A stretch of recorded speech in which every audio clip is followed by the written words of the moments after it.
Hey ho Pop Gengs!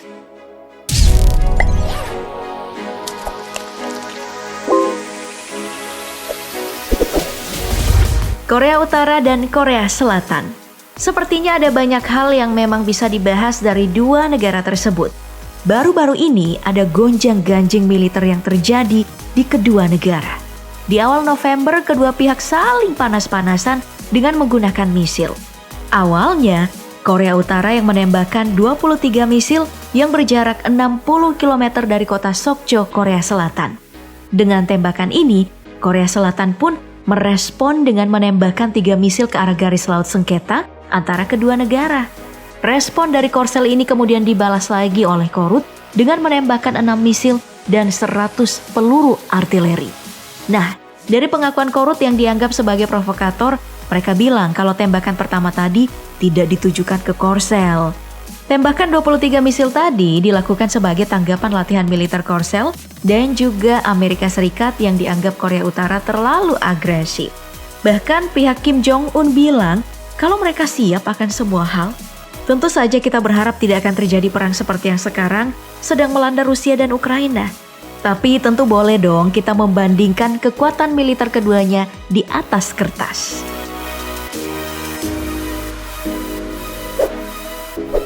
Pertama, mari kita mulai dari jumlah personil militer yang dimiliki masing-masing negara. Dari data yang dimuat oleh situs Global Firepower, keduanya lumayan jauh berbeda jika kita melihat keseluruhan data. Mulai dari personil aktif, personil cadangan, dan paramiliter yang dimiliki oleh kedua negara ini. Bisa dibilang kalau Korea Utara memang unggul dari jumlah personil militer yang dimiliki. Namun jika masuk lebih jauh, ternyata Korea Selatan memiliki jumlah penduduk yang jauh lebih banyak. Total populasinya mencapai 51,7 juta jiwa. Sedangkan Korea Utara cuma 25,8 juta jiwa. Hal ini juga terjadi dengan jumlah pria di kedua negara. Korea Selatan memiliki 21,2 juta pria, sementara Korea Utara cuma punya 9,2 juta pria saja. Ya mungkin saja ada yang bilang jumlah pria di Korea Selatan tidak ngaruh besar ya, karena kebanyakan cowok-cowok di sana fokusnya joget-joget buat jadi idol K-pop. Namun jangan salah, karena seluruh pria usia produktif Korsel mendapatkan wajib militer dan harus mengabdi pada negara. Nah, kira-kira kalau Indonesia juga melakukan wajib militer gimana tuh?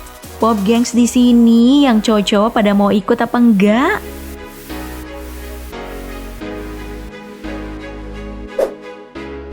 Membicarakan soal militer tentu kita juga harus membahas tentang budget yang digunakan oleh kedua negara.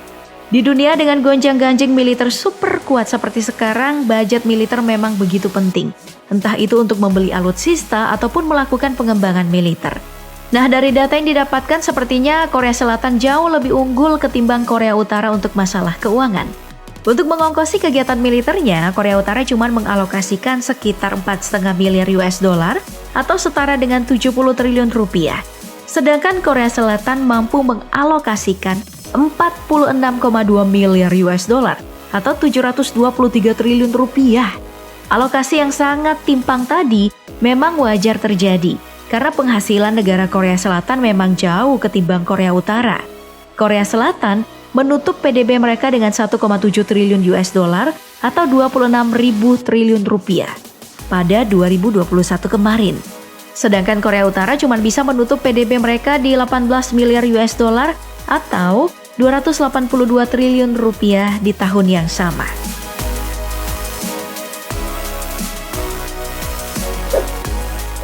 Dengan alokasi dana di masing-masing negara, biasanya pembiayaan digunakan untuk meningkatkan kekuatan alutsista. Nah, sekarang mari kita masuk nih ke hal tersebut. Kita mulai dari alutsista darat. Untuk mengetahui kekuatan keduanya, kita bisa lihat dari data kepemilikan beragam alutsista, seperti tank, kendaraan lapis baja, dan peluncur roket. Dari data tadi kita sudah bisa tahu ya kalau jumlah alutsista darat dari Korea Selatan menang jauh ketimbang Korea Utara.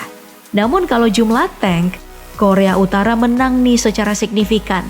Nah, hal ini disebabkan oleh sikap Korea Utara yang sangat yakin dengan kekuatan tank mereka. Salah satu tank terkuatnya adalah K2 Black Panther berikut.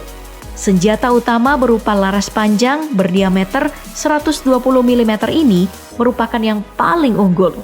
Kecepatan menembaknya bisa sampai 10 kali tembakan dalam 1 menit Dan tank ini juga bisa membawa berbagai macam amunisi. Dengan kemampuan serang super tadi, wajar jika harga dari K2 Black Panther mencapai 10 juta US dollar atau 156 miliar rupiah per unit dan jauh lebih mahal dari tank Amerika M1 Abrams.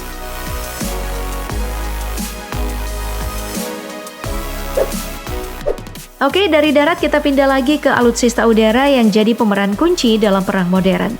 Dalam beberapa dekade terakhir, pesawat tempur memang menjadi alutsista yang perkembangannya paling digenjot di dunia. Dari data yang didapatkan, perbandingan alutsista antara Korut dan Korsel bisa dibagi menjadi 3, yaitu adanya jet tempur, pesawat pendukung, dan juga helikopter. Keunggulan dari Korea Selatan di alutsista udara bukan cuma persoalan jumlah, tapi juga unit tempur yang mereka miliki. Salah satu jet tempur andalan dari Korea Selatan adalah jet siluman F-35A yang dikerahkan beberapa waktu kemarin untuk menanggapi ancaman dari Korea Utara. Dari segi spesifikasi, jet siluman F-35A yang dikembangkan oleh Amerika ini memang yang terbaik sih di kelasnya. Bagaimana tidak, jet siluman ini bisa digunakan dalam pertarungan udara ke udara dan juga udara ke darat. Dengan dibekali kecepatan yang bisa mencapai 1,6 kecepatan suara atau 1976 km per jam. Alutsista ini memang tampil sangat menakutkan.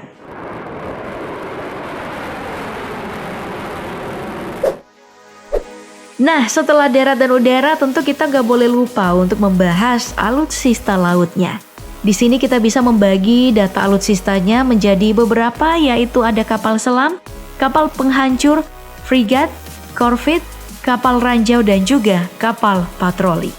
Dari data ini, Korea Utara memang cukup unik karena memusatkan kekuatannya di kapal selam dan juga kapal patroli doang. Tapi jangan salah, karena Korea Utara sepertinya memang cuma butuh 2 hal tersebut. Dari berita yang dimuat September kemarin, Korea Utara disinyalir akan meluncurkan kapal selam model terbaru yang mampu membawa rudal balistik berhulu ledak nuklir. Nah, hal ini memang bisa saja terjadi karena seperti yang kita tahu, Korut juga memiliki sumber daya nuklir, yailah nuklir. Jadi kalau nggak dipakai ya jelas bakal rugi. Apalagi sekarang perkembangan dari kapal dan selam nuklir dan juga persenjataannya tengah terus berkembang. Jika nantinya Korea Utara betul mengumumkan kapal selam tersebut, pihak seperti Amerika dan Rusia akan super ketar-ketir. Lalu tentu saja Korea Selatan yang sekarang masih berada di atas Korea Utara akan mulai tertinggal jauh. Oke deh, itu tadi video kali ini dan sampai jumpa di video berikutnya.